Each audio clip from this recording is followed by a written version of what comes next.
कह कहिया से खूंटा हमर खाली बा आ कहिया ले रही अतना दिन हो गई गाय बेचैला आज अभी ले और सही बड़ पूछो तनी इनके से कहाँ बानी जी। अरे सुना तनी काहे अतना गाला फाड़ के चिल्लात रही? अरे गाला फाड़ के चिचियात के बनी तो हरा तो हमारे में थी रहला का ऐसे ही खूटा रही नु खाली तो हमरो देखे में बाबू लागत अब का कहीं देखो तनी सुन सनाटा खराब लागत हमरो गैया रहे तो भरल लागत रहे तब। अच्छा एगो हम गाय लेके आई चिंता मत करो एगो गाय बनाई तू ही लेके आई गाय तब के लेके आई हम बनी तो के लेके आई तो मन सब पैसा तू ही देबा पैसा हाउ का करी हन देखेला 4 किलो दूध आवेला उठा हुआ हाउ देखेला कैसना कहता ना हाउ पिया बदमाश उ समूचा दही एथी क के अब सब खखोर खखोर और सब चढ़ा जाई अपने खा ले कि उनका के देवेले काजन का करेले हमरा तो बुझाला कि अपने खाली मोटा के कैसे गला लेखा भइल बिया। अच्छा जाए तो परिवार हम से अपने न खातरन से तू एही में रह जे परिवार ह अपन नखवा न कुछ हो बोला के बोला पूछो कैसे दिया कि ना दिया। अरे छोटका ए साहेब का भैया अरे आओ है ना तनी काम बा आओ का कहत जा कहीं नहाए नहाय जात रह न है तनी एगो बात रहे का भाई आखिर के दूध किनाता उठावा 4 किलो रोज दूध किनाता हां ये तार भौजी कहत रही पूछ गाय भौजी का खूब दूध दही खा के लाइट चेहरा पे रहे सब भगा ले लिया अब तो गाय बिया ना हां तो कहियन का है ना बबुआ 4 किलो दूध उठावा आवेला अपने मलकिनी से पूछिए कि होला का दूधवा तो तोरा ना मिले बोला का कहत रहा कहल का एगो गैया ले ली आई तो वे तो कहत रही गाय और ले ली आई तो किनला दूध से का होके के बा तो हम तनी अपन पूछ लेती हो तो माने उनके से पूछ के कोनो काम करबो ना ठीके कहत परिवार ही पूछ ले तो ठीके न बाजा तू पूछेला हमरा से देबे घरी अरे है ठीक बा नया जमाना पूछ लो लोग हमारी सब अच्छा जा पूछो हम बाद में बताएंगे गाय की नहीं कि ना। अच्छा पूछ ला पूछ के बतावा बाद में का दिन का धरबो ले ला एगो बड़ी दिक्कत होता है गाय ले लिया तो ठीके रहे। अच्छा चलो हम आवत हैं हम खेतुरे से घूम के जा करे रागिनी रागिनी हां आवतनी आवतनी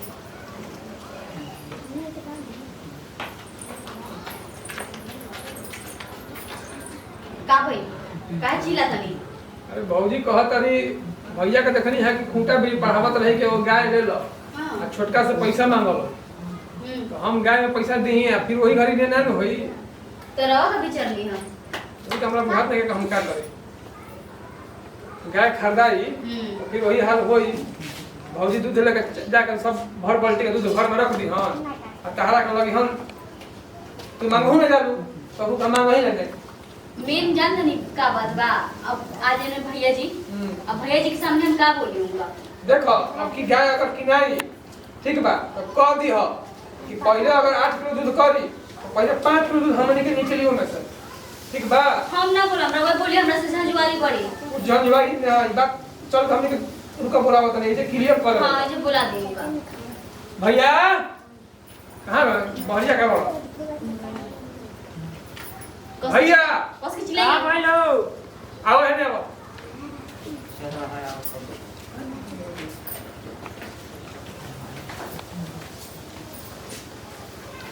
क्या कहत है बैठो कहानी है गाय की नाती है भौजी कहत रही हां कुछ नहीं है इनकरा से लेकिन फिर वो सही ना होके के चाहिए जैसे कि पहले होता रहा का होत रहे हमरा तो कुछ हो बोल तनी बतिया 8 किलो में से 5 किलो हमरे के पहले हां देखो एगो बात रहे हां गाय की नहीं पहले नियम ना होके के चाहिए बोल का होके के चाहिए का ना होके के चाहिए बताइबो साफ साफ पहले होता रहे कि भौजी कहे के ना चाहिए भर बाल्टी के दूध लेकर चल जाते रही अब की अगर गाय 8 किलो करी तो 5 किलो दूध है नहीं आई तबे गाय आई तबे गाय आई जो बात में हम बता देते हैं माने 8 किलो करी त 5 किलो तू लेबो हां बाची तो हमनी के बस तो लड़का बड़ा छोट किलो होता कि ना तो सुनो तरू तो हम लड़का ना हमने के छोट छोट लड़का बा तब अरे सब हम सुना तनी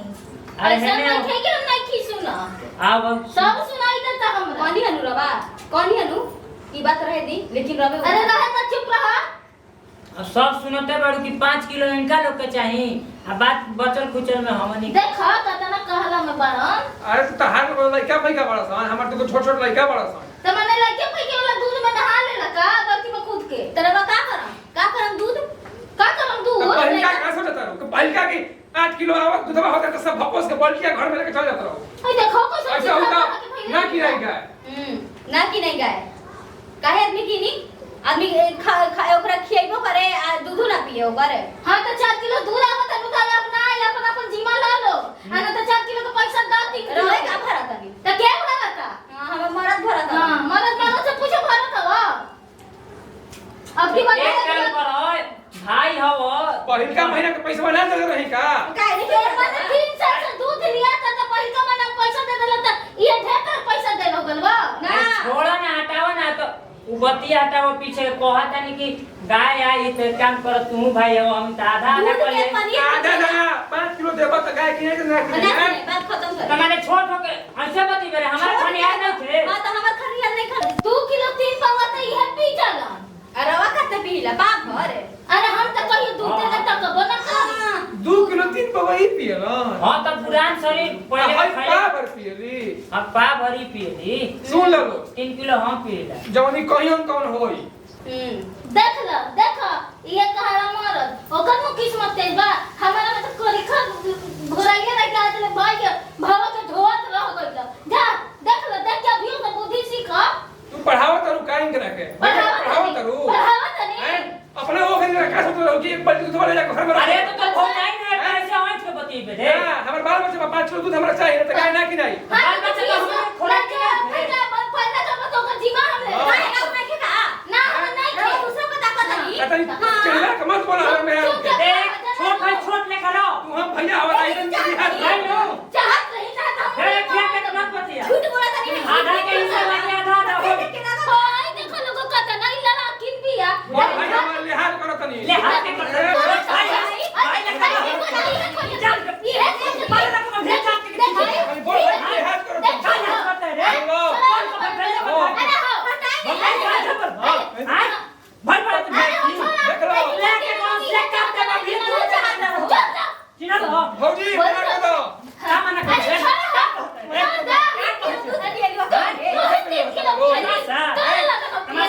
होता है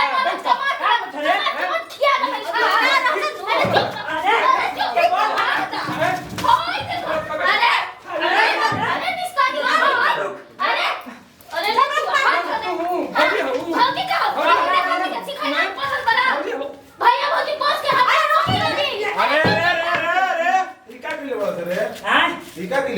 देखा तेरे भैया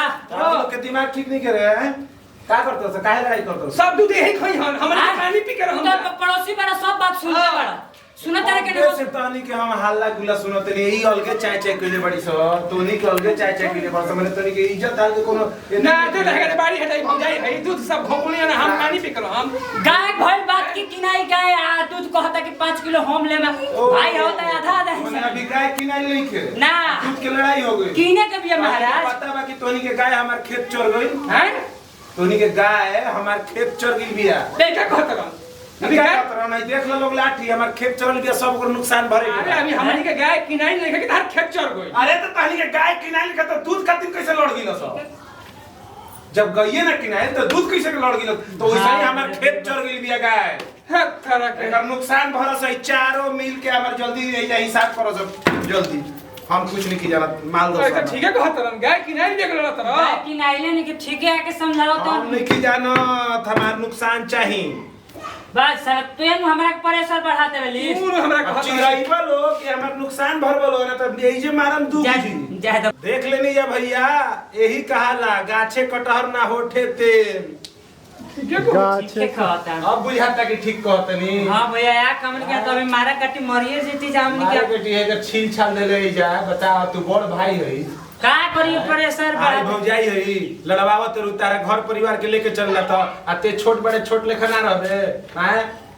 सब जना पिटैला बिना दुबर बड़ा लोग ना भैया आज से हमनी हाँ, कैसे में अब तो हमके साथे रहम जा आ इन लोग के समझावल जाए। गाय में आधा पैसा लगे किनल जाई हां आधा आधा दूध मिल बांट के खाइल जाई बस। और सही भैया रहो प्यार दुलार हमनी के वीडियो को बनैले रही आ घर में मिलजुल के रही और सही परिवार जवन में बगड़ा के मिल बांट के खाई बहुते मजा आई घर में बहुत ही खुशहाल रही राउर घर तो सही प्यार दुलार बनैले रखी देखत रही हमनी के चैनल और चैनल के सब्सक्राइब करी लाइक करी और कमेंट करके बताई कि सब हमनी के वीडियो कैसा लगा। नमस्कार प्रणाम हमें रागिनी कश्यप हमनी के टॉपिक कैसन रहला रहो लोग कमेंट करके बताई। हाँ सबसे पहले हमनी के चैनल के सब्सक्राइब करी शेयर करी लाइक करी। नमस्कार प्रणाम हम गोकुल गुलशन यादव। तो भैया जौन चीज घर में आइल नहीं के ओकरा खातिर झगड़ा ना करे के चाहिए समझदारी